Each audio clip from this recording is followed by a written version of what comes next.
What does the perfect activist look like? Is it the fiery voice that sparks a movement, or the quiet dealmaker behind the scenes? Can activism and politics ever truly mix, or are they always at odds? Greta Thunberg's rise from solo school striker to global climate icon forces us to ask, how do you stay true to your cause while pushing for real change? When does passion become spectacle? And what happens when an activist becomes a symbol? Greta was deported from Israel on Tuesday, just a day after the Israeli Navy stopped her and a group of pro-Palestinian activists from trying to sail to Gaza. It's become a controversial topic, with some praising her for her bravery, while others are calling it a PR stunt that was doomed to fail.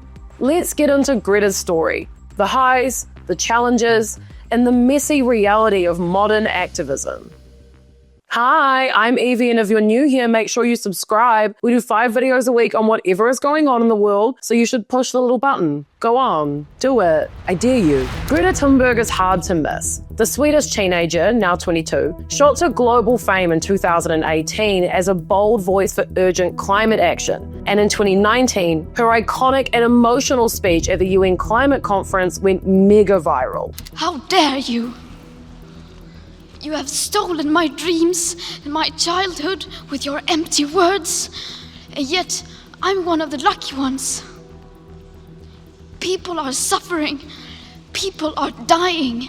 Like, damn. Oof, you know? But even by that time, Greta had already been worked up about climate change for years. She first learned about it around the age of 8, and not long after, she made a big lifestyle change. She went vegan and she ditched air travel, a strong resolve for a literal child. At age 11, Greta became deeply depressed over the lack of action on climate change, to the point that she stopped speaking and hardly ate. Just before Sweden's 2018 election, she skipped school for nearly 3 weeks to protest with a school strike for climate sign. Starting alone, more people joined daily until her story went global. After the election, she returned to school but kept striking on Fridays for Future, which spread worldwide to countries like Belgium, Canada, New Zealand, the UK, the US, France, Denmark, and the Netherlands, and even more. It was hard not to pay attention. This cute little Swedish girl in braids and a little beanie had rallied young and old all around the world to pay attention to climate change. That's no easy feat. Greta was invited to speak at major events like the World Economic Forum and the European Parliament, as well as to lawmakers in Italy, France, the UK, and the US. Then came the iconic How Dare You speech at a UN climate event in New York in September of 2019. She made a dramatic entrance by arriving on an emission-free yacht, something she would continue to do. She loves getting on a boat, she hates a plane, the emissions, you know? That same month, millions of people joined climate strikes in over 163 countries. Greta's activism, dubbed the Greta Effect, got credit for changing people's attitudes and actions on climate change. But not everyone was a fan. Brazilian President Jair Bolsonaro famously called her a brat in 2019. That's Brat Summer. I'm with my own way and I made it. I'm your favorite reference, baby. Greta graduated high school in 2023, but made it clear she had no plans of slowing down. And she didn't lie. She's really only been ramping up since then. Now, a fun factoid about Greta, she has autism. And if you don't know much about it, don't worry. The key thing in this story is that people on the autism spectrum often tend to focus on one idea or interest. It's often called a special interest. And for Greta, hers was definitely the climate crisis. But that all changed when she found another cause, the situation in Gaza. And not only that, she's also lent her voice to support Ukraine, showing that over time, her causes have become wider, bigger, but just as urgent. No longer the cute little climate protest girl, she was becoming a worldwide activist, earning fans and critics at every turn. This week, Greta made headlines by joining the Maldine Flotilla, a mission to deliver aid and show solidarity with Gaza. The Maldine wasn't just a boat, it was a message.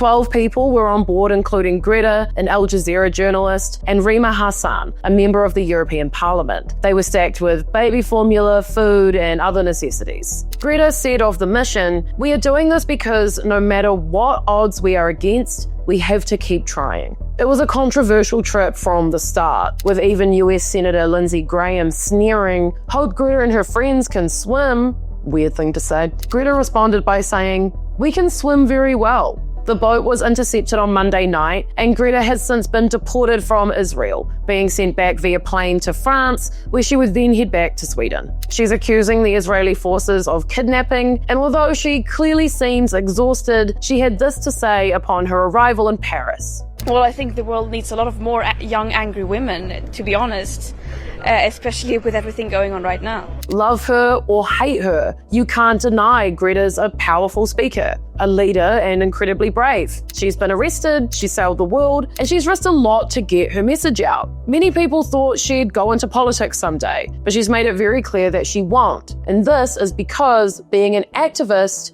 and being a politician are two very different things. An activist is someone who takes action to push for changes in public, policy, or laws, while a politician is someone who runs for office to represent an ideology or specific agenda they promise to pursue. Is being controversial the name of the game as an activist? Can activists even be perfect if they are just humans? Greta has something other activists don't: a huge public profile, and over time, she's figured out how to use it. She's faced scrutiny in the spotlight, with tabloids mocking her autism or downplaying the impact one teenage girl could have. Yet she became Time's youngest ever person of the year. She's received multiple Nobel Peace Prize nominations, and she's often compared to Malala Yousafzai as a young prodigy destined to change the world. Still, many world leaders seem to treat her as a novelty, admiring her passion but ignoring her message. Perhaps they thought she'd grow out of it, get caught up in adult life, bills, and commutes, with her ideals fading into conformity. Their temporary support seemed rooted in the belief that Time and the system would temper her activism. But that didn't happen. Greta grew up, and so did her politics.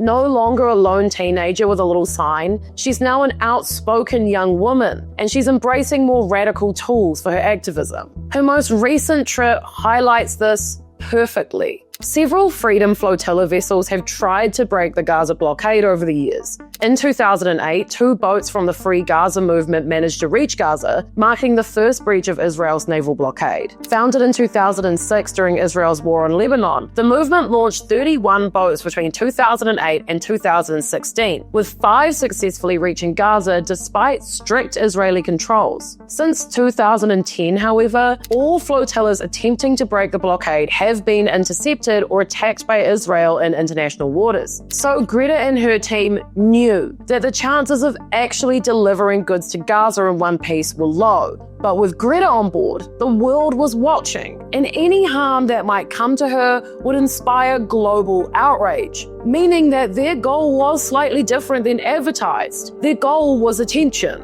And boy, did it work. For a lot of people, this is the first time they've heard of Freedom Flotillas. So although some commentators are labeling the trip as a failure, in many ways, it achieved its goal. The Israeli foreign military posted on social media Monday, accusing Greta and others of trying to stage a media provocation whose sole purpose was to gain publicity. And they're not totally wrong. But isn't publicity part of the point? Nobody gets publicity for being boring. So is Greta Thunberg the perfect activist? I don't know. That's subjective. But her journey shows us what modern activism can look like, putting yourself in harm's way and making sure the world is watching. When an activist becomes a global icon, their message can gain unprecedented reach, but it risks being simplified or co-opted. The perfect activist, if such a thing exists, might not even be useful, because wouldn't millions of imperfect activists be better?